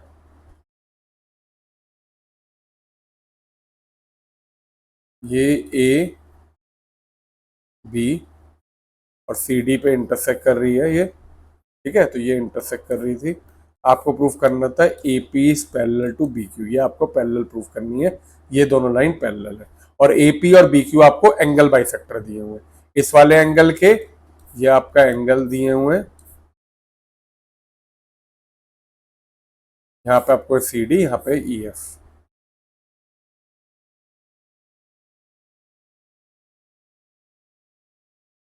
सी डी ई एफ। चलो, तो अब देखो, ध्यान से समझो क्या है क्वेश्चन। क्वेश्चन में मुझे सबसे पहले ऐसे क्वेश्चन में गिवन लिख लेते हैं जिससे हमें पता रहे। L is parallel to M, या फिर ए बी से C D parallel to E F लिख दीजिएगा, जैसे मर्जी हो। और आपको दिया हुआ है AP and BQ are angle bisector of angle CAB and angle ABF। इस वाले एंगल का AP एंगल बाइसेक्टर, इसका ABQ है। अब बार बार लिखने की जगह सबसे पहले मैंने क्या किया, इसको एंगल 1, एंगल 2, एंगल 3 और एंगल 4 मान लिया, क्योंकि मुझे ये तो पता है एंगल बाइसेक्टर है। अब मुझे अब प्रूफ में क्या करना है, प्रूफ करना है मुझे AP is parallel to BQ। मतलब मुझे ये वाली लाइनें पैरेलल दी हुई हैं, मुझे जो प्रूफ करना है वो करना है AP और BQ आपस में पैरेलल है। अब देखो, आपने दो चीजें पढ़ी है चैप्टर 6 में। पहली चीज, अगर दो लाइन पैरेलल होती है तो कॉरेस्पॉन्डिंग एंगल, ऑल्टरनेट एंगल दोनों बराबर होते हैं और को इंटीरियर एंगल का सम 180 होता है। इसका उल्टा क्या होता है, अगर कॉरेस्पॉन्डिंग एंगल आप बराबर प्रूफ कर दो या ऑल्टरनेट एंगल को बराबर प्रूफ कर दो या फिर सम ऑफ को इंटीरियर एंगल 180, तो वो लाइन पैरेलल होंगी। तो अगर मुझे लाइन पैरेलल प्रूफ करना है तो मुझे बेसिकली ये प्रूफ करना होगा कि इनके जो अंदर ऑल्टरनेट एंगल बन रहे हैं या कोई कॉरेस्पॉन्डिंग एंगल वो बराबर है। अब तुम लोग क्वेश्चन को लॉजिक वाइज करते हैं। देखो, सबसे पहले ज्योमेट्री में जो चीज दी है पहले उसे लिखो और सोचो क्या लिख सकते हो। पहली चीज आपको दी हुई है AP इज बाइसेक्टर ऑफ, या उससे पहले भी सबसे मेन चीज जो और भी दी हुई है वो दिया हुआ है L is parallel to M। अब यही से शुरू करते हैं।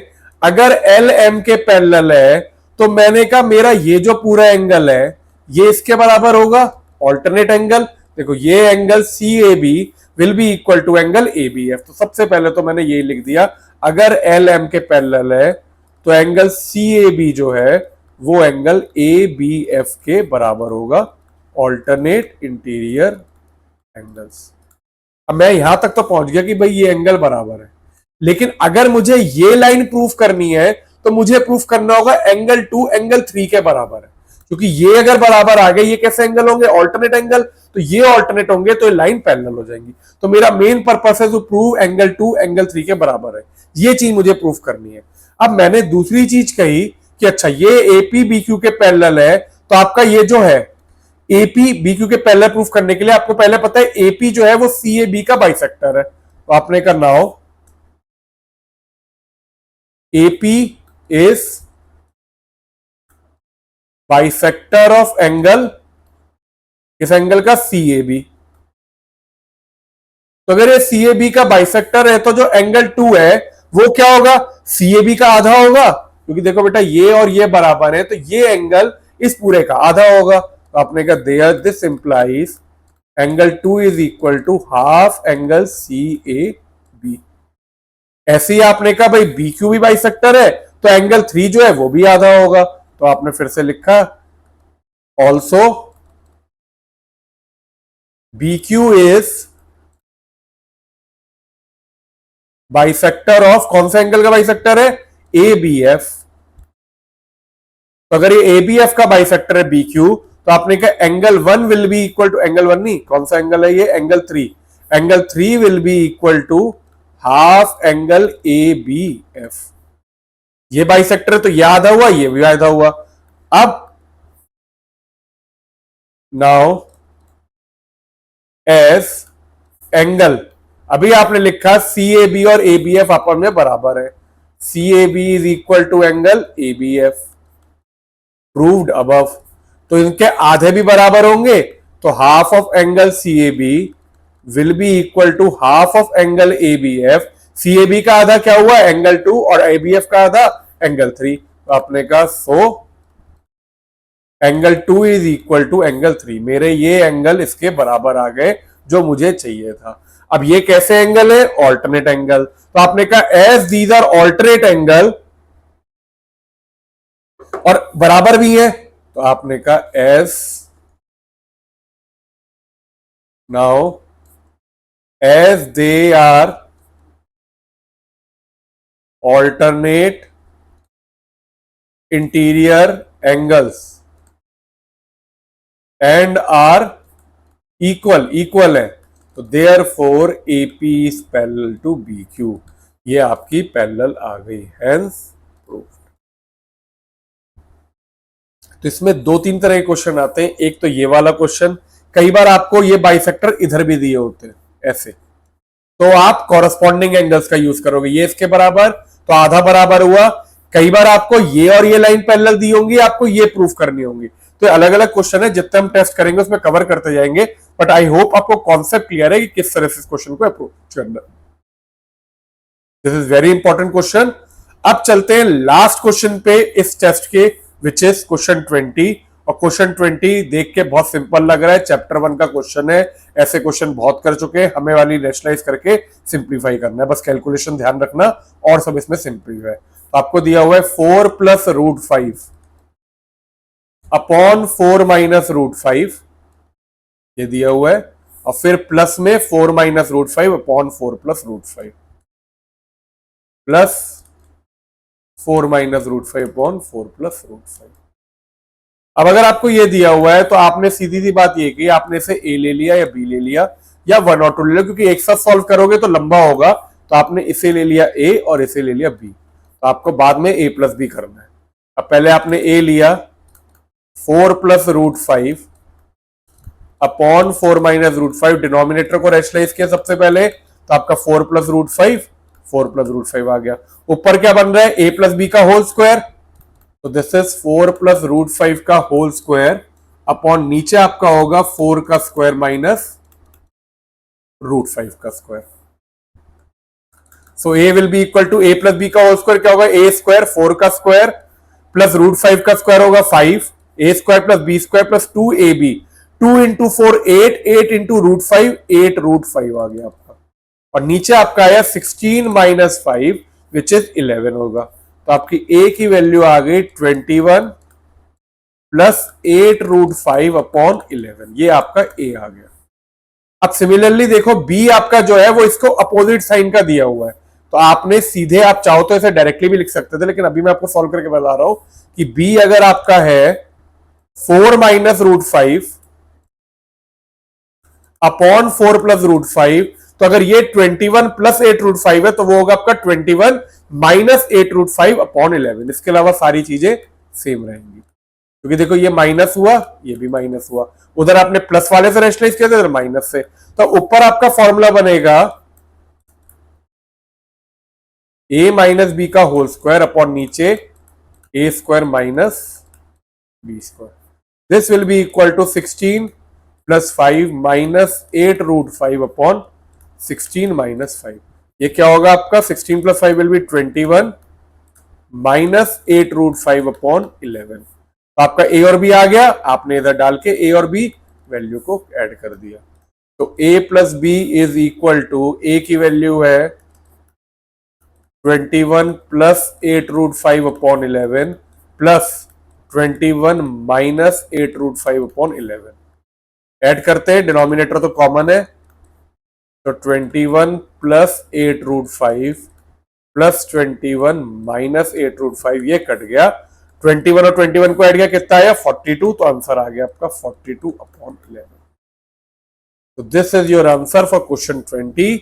तो यहाँ पे हमारे 4 मार्क्स के भी क्वेश्चन खत्म होते हैं, और ये प्रैक्टिस टेस्ट जो हमने लिया थर्ड, ये वाला भी हमारा खत्म होता है। तो हमने 20 क्वेश्चन किए, जिसमें हमने 4 चैप्टर 1, 2, 3 और 6 के बहुत सारे इंपॉर्टेंट कॉन्सेप्ट रिवाइज किए। 3 और 6 आपके लिए नए थे, जिसमें 6 के कुछ नए नए क्वेश्चन आपने देखे, जो कि मैंने आपको इंपॉर्टेंट बताया। 1 और 2 के काफी क्वेश्चन आप पहले भी कर चुके हो, तो आई थिंक इसमें रिविजन आपका और अच्छे से हुआ हो। अब मिलते हैं नेक्स्ट लेक्चर में, नेक्स्ट टेस्ट में, प्रैक्टिस टेस्ट 4 के साथ।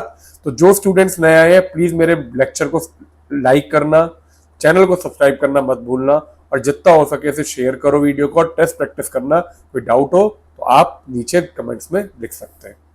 चलो बच्चों, नेक्स्ट क्लास में मिलते हैं। टेक केयर, अच्छे से पढ़ाई करो, ऑल द बेस्ट।